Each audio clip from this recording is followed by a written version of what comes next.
Well, here we are in the middle of August, and we're in the midst of a federal election. We're the day after the United Church of Canada's tri-annual conference has completed, General Council. So you missed a time of prayer for our leaders in community, political leaders, and our leaders within the church. We also prayed for our volunteers, the ones who made General Council possible, the ones who keep our churches going, our connection to community real and vital. We gave thanks and prayed for the volunteers for all of the political parties, for Elections Canada, for making democracy possible and viable. And we hoped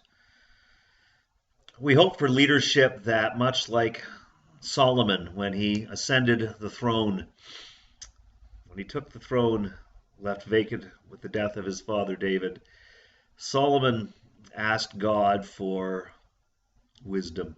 He asked to understand the people that he would lead. And God granted him that wisdom. And we hope the same thing for our leaders in the church and in the community. That's part of what we did.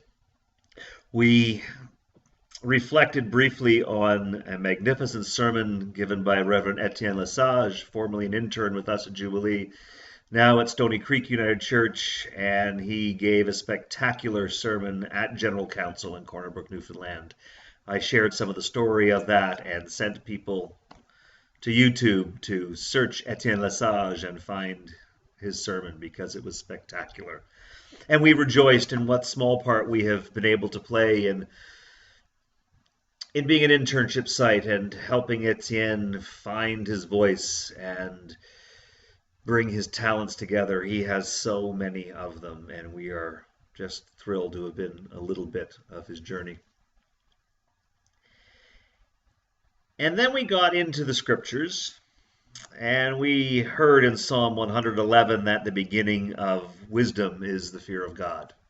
Fear of the Lord is the beginning of wisdom. And we also heard from John's Gospel that the Jews were perplexed and somewhat disturbed by this idea that we were to eat the flesh of Jesus. So we talked a little bit about the crazy, bizarre things we Christians say. We wondered, are we meant to be literalists? The beginning of wisdom is fear of the Lord. We talked about what fear actually might mean, and many people would translate it simply as awe, that overwhelming awe that comes when you see a newborn baby, or the Perseid meteor shower, the Grand Canyon, when you hold the hand of a loved one for her last breath. There's a sense of awe, connectedness, an idea that there is a compassionate, dynamic connection between all of these things, and that we can access that dynamic, that something or someone, that we can access it with prayer. It makes us tremble. It makes us humble. It makes us want to be better, to live up to such an awesome privilege to be part of such a universe. And in the trembling and the humility, we might call that fear. Some of us might prefer to call it awe. I think that awe falls a little bit short because awe can be passive. We can sit back passively and be in awe. We can love a TV show while we watch it. But God requires more of us than to sit back passively. And so fear, it's like when a parent yells at a child, get your room clean or there will be consequences. And we jump into action. Not that we're afraid that a loved one is actually going to punish us or damage us. But we want to be that person that our parent or loved one imagines us to be. We want to be on the right side. We need to respond. And so fear is perhaps an inadequate word, and it's not exactly right, but more than awe, it requires a response. And wisdom begins with the awe in the face of God, and then the need to respond.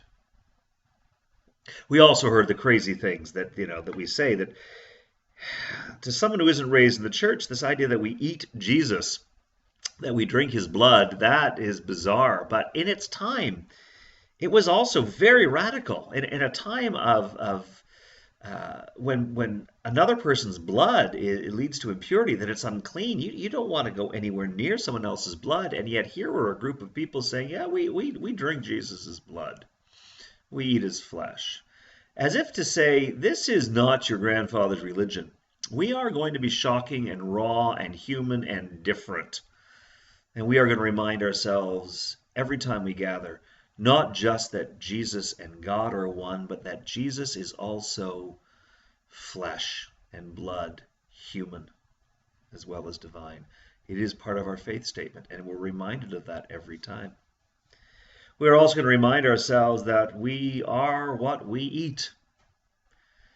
As a matter of faith, we see our mission to create that place, that time and place where God and humanity can come together, where we can reveal God.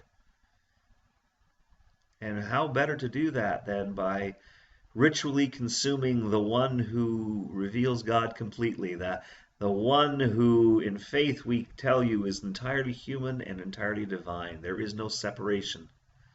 And in that, we remind ourselves of our mission. We remind ourselves of the humanity as well as the divinity.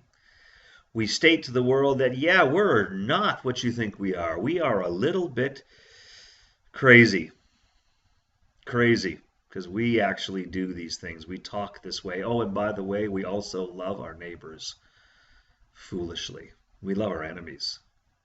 We forgive. Yeah, we're a little bit strange. That's what we talked about today. And hey, if you have a chance to join us next week, we'll talk about more strange things, I'm sure. But we certainly would love to have you as part of the conversation. So I hope we get to see you soon. God bless.